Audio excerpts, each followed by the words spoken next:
Joe Biden ఏం మినహాయింపు కాదు. ఓ కేసులో ఇరుక్కుని దోషిగా తేలిన తన కుమారుడిపై పుత్రవాత్సల్యం చూపించారు. మరో నెల రోజుల్లో అమెరికా అధ్యక్షుడిగా దిగిపోతున్న బైడెన్ తన విచక్షణాధికారాలు ఉపయోగించి కొడుకును ఓ కేసు నుంచి తప్పించారు.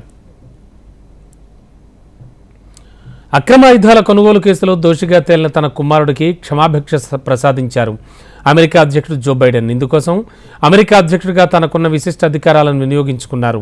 ఓ తండ్రిగా అధ్యక్షుడిగా ఈ నిర్ణయం ఎందుకు తీసుకున్నారో అమెరికా ప్రజలు అర్థం చేసుకుంటారంటూ ఓ ప్రకటన సైతం విడుదల చేశారు.